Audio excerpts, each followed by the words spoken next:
Michael Wittman was born on April 22nd, 1914. His father was Johann and his mother was named Ursula, and they were farmers. Michael grew up as a farm boy until April 5th, 1937, when he joined the 1st SS Leibstandarte Adolf Hitler. I think his SS number was 311236 or 623, something like that. Anyway, he was born in a place in Bavaria called the Oberpfalz.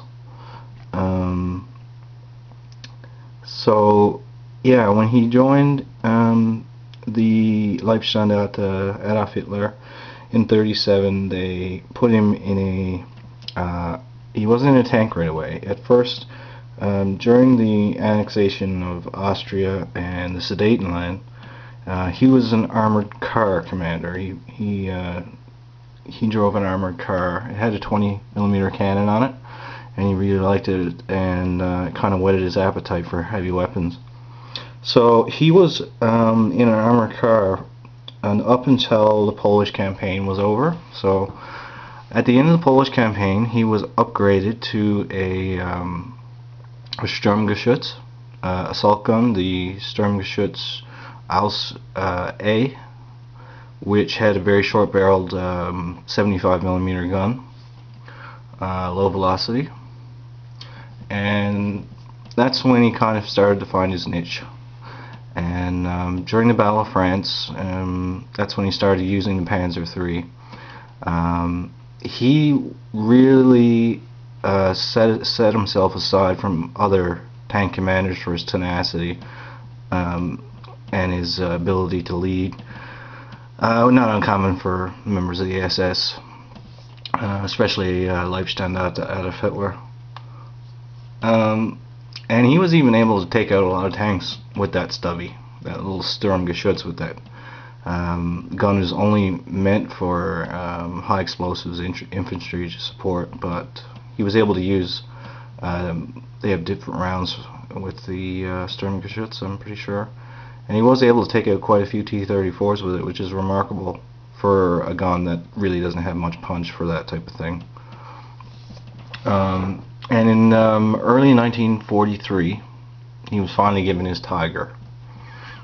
And I guess at this point, we'll do the actual unboxing. Okay, so lovely box. You know, as usual, love these little box sets. And let's just open this up. These boxes, I'm telling you, they're not easy to open. Oh, I have to get the rest of the parts.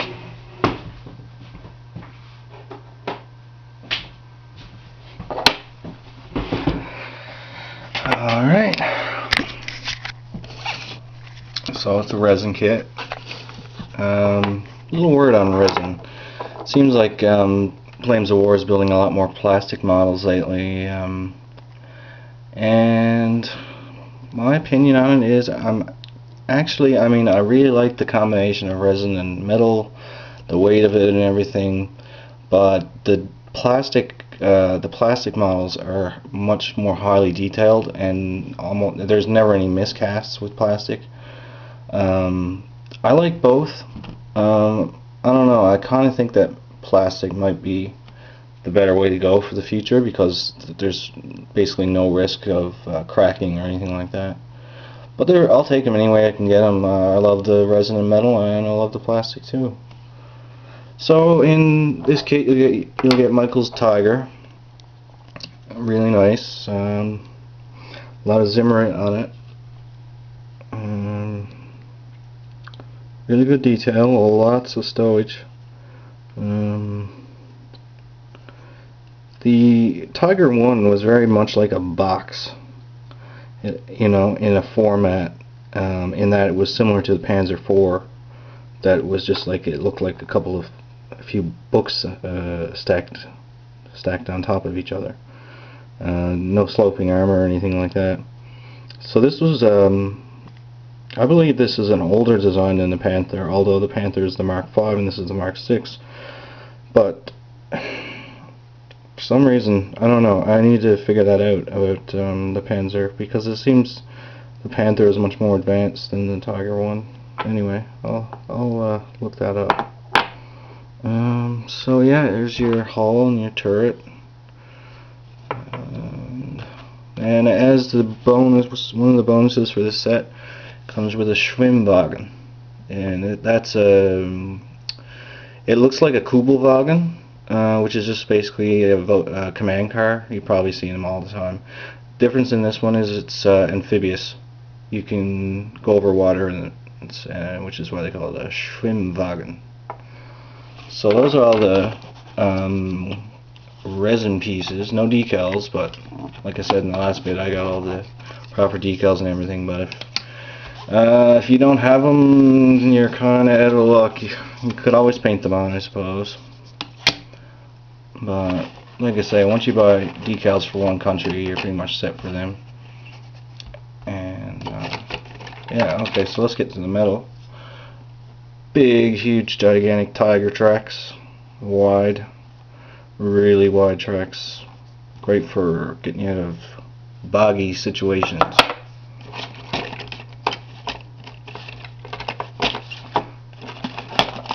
Another track.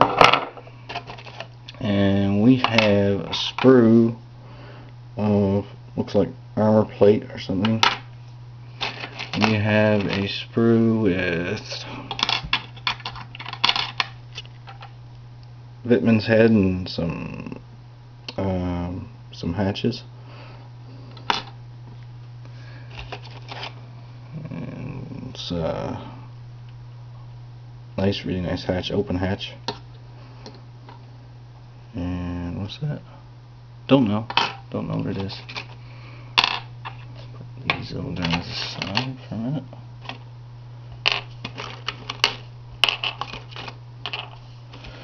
We got our 1, 2, 3, 4 tires for the Schwimmwagen. You got your armor skirts, your Schürzen.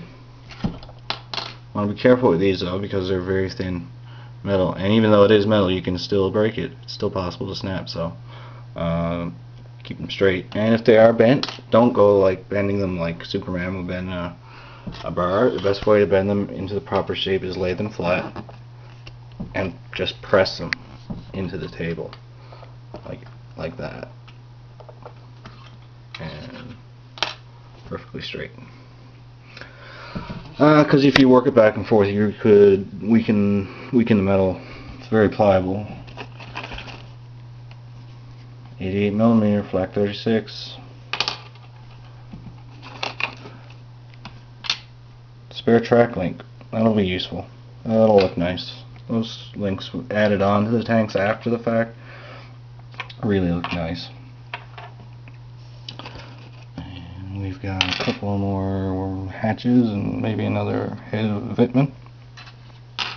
Lots of metal on this one. We got this thing here. I'm not exactly sure what this is yet. I'll figure it out. Oh, something. Actually, yeah, it's a machine gun. Yeah, machine gun, that's what it is. MG34, Maschinengewehr für 34. Good with the German numbers. What's this guy? This is a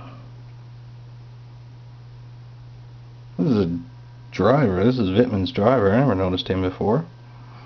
He has a steering wheel in his hands. Cool. Don't know how I missed that. And we got a Wittmann head. Wittmann heads galore. We got a radio, German radio, which made up. Germans had radios in their tanks, all their tanks. Well, some countries were still using flags to communicate. I shit you not. Alright, let's get to the figures. We have Michael Wittmann. How do you know he's Michael Wittmann? Apart from his facial features, they're actually put in his facial features pretty good. I can actually tell it kind of looks like him. He also has this really cool thing on his base, the Knight's Cross, or the Iron Cross. Most likely the Knight's Cross. I'll explain that in a bit. And for some reason I got two of them. Two Wittmans. I won't complain. And we had this other mystery dude. So who's this guy? Well, I think I know who he is. I think this is Michael Wittmann's gunner. His name was Billy Bull. And probably the most famous gunner in the entire German army. He was actually awarded the Knight's Cross with oak leaves, which was an unbelievably huge honor for just a simple gunner. And I think that's probably who he is. And yeah, well, let's talk about Mr. Wittmann's career. He attained his highest rank was Hauptsturmführer, which is basically like the army equivalent of maybe a captain. And he was awarded his highest award was the Knight's Cross with oak leaves and swords, which only about 70 Germans ever received. There was only one award greater than the Knight's Cross with oak leaves and swords, and that's the Knight's Cross with oak leaves, swords, and diamonds. And the only one that I can think of offhand that had received that medal, well, by the way, everyone who received a Knight's Cross with oak leaves and swords, or oak leaf swords and diamonds, was presented to them from Hitler himself. So yeah, shoot, I lost where it was. But yeah, so yeah, his that was his best award, was the Knight's Cross with oak leaves and swords, which is a picture of him I've seen. I think Hitler giving it to him. And so we talked about Billy Bull, and don't want to forget anything. Oh yes, they had a nickname for this guy. He called him the Black Baron. Oh, and I almost forgot. What is Michael Wittmann most well known for? What did he do? What single action did he do that really set him apart? And that happened on the 13th of June in the Battle of Villers-Bocage, where he strolled into a British tank column, strolled up. He destroyed 14 light and medium tanks. He destroyed 15 armored personnel carriers, or half-tracks, 2 anti-tank guns in one action. He did this in under 15 minutes. So that's 14 tanks, 15 armored personnel carriers, or half-tracks, and 2 anti-tank guns. And some people have even said that it happened in 10 minutes. But we know for certain it was definitely under 15. So yeah, that was his biggest claim to fame. We can't forget to tell what his tally was at the end. Michael Wittmann was credited with 138 tank kills, but more importantly, he was awarded. He racked up 132 anti-tank gun kills. And Michael Wittmann hated anti-tank guns like any competent tank commander would. And anti-tank guns are much harder to spot than tanks. They have almost no silhouette. They're easily camouflaged, and they're just killer. They're killer, these anti-tank guns. And there was one other guy, Kurt Nipsel, which actually had 168 tank kills, which was more than Wittmann's, but he didn't have anything near the amount of anti-tank gun kills that Wittmann had. So, okay, so now we've unboxed him. That's what you get in your box. Great box set. But what happened to Michael Wittmann? What happened to him? Is he still alive? Well, no. Like I said in another video, he died shortly after the invasion of Normandy. And it was on August 8th, 1944.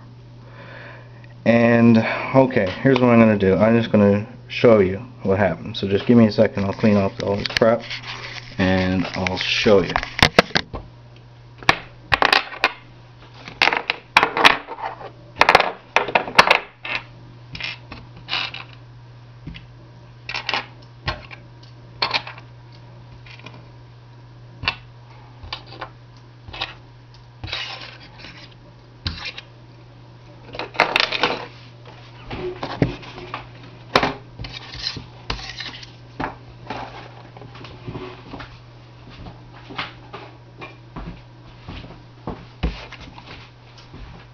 Okay, on August 8th, Michael Wittmann was near a farm near the town of Cintho,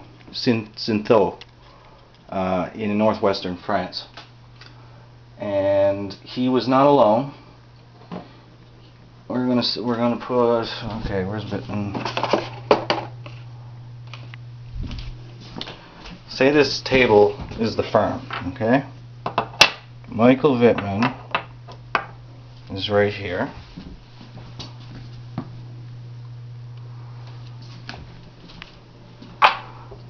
And Michael Wittmann, he was not alone.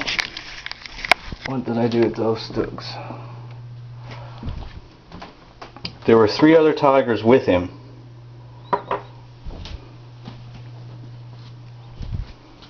We're just going to call these Stoogs tigers for now.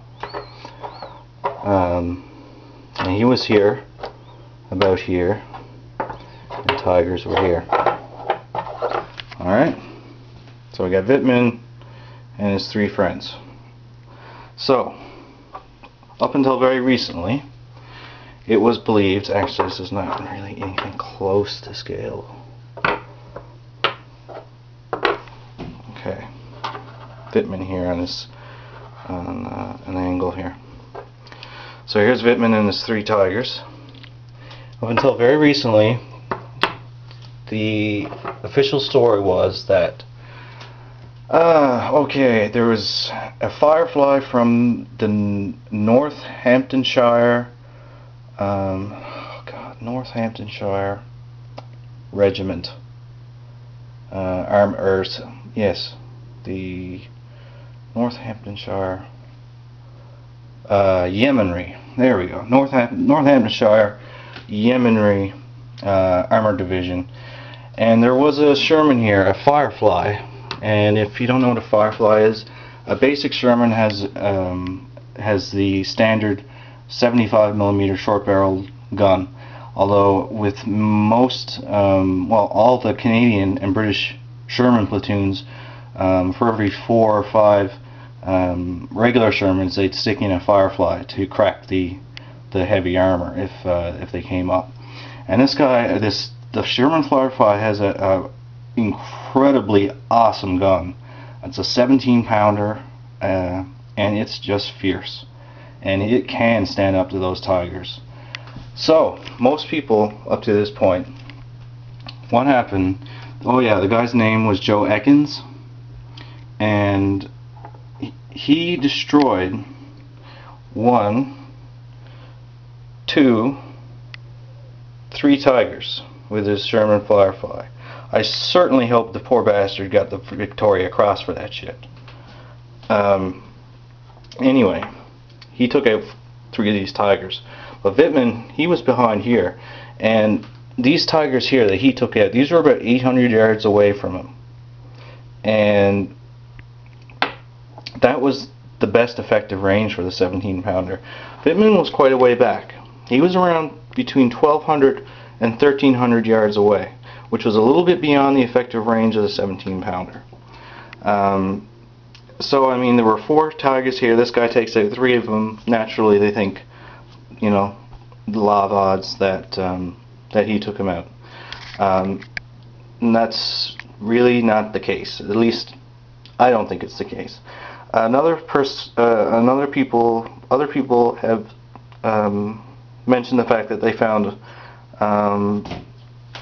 Typhoon unexploded Typhoon rockets near the farm, and that a typhoon may have taken out Michael, but it can almost guarantee that that didn't happen, because if a typhoon's rocket hit Michael Wittmann's Tiger, it would have blown it to smithereens. There'd be very little left. So we know it wasn't, and of course on that day there were no reported tank kills by a typhoon. So yeah, that's out. So what happened to him? Well, there was a Canadian in a Sherman right here, and I do not know his name. I've tried to I've looked it up. I cannot find him, although I know he was from the Canadian Sherbrooke Fusiliers, and he was about a little over 100 yards away from Michael Wittmann's tank. And this guy, the funny thing is, he didn't have a 17-pound gun. All he had was a standard 75mm low velocity short barrel. But he was that close at 100 yards, and to hit his side armor, it got him. And when he was hit, Wittmann's turret was blown off the tank, killing him instantly. And that's what happened to Michael Wittmann. So, I hope you enjoyed this little unboxing, and thanks to all my subscribers and keeping me going. And next up is going to be how to take care of our brushes and how to prevent us from going to the store every 2 weeks to buy new brushes. So I'm going to show you how to clean and maintain these brushes and keep them and use them for years and years and years. So that's up next.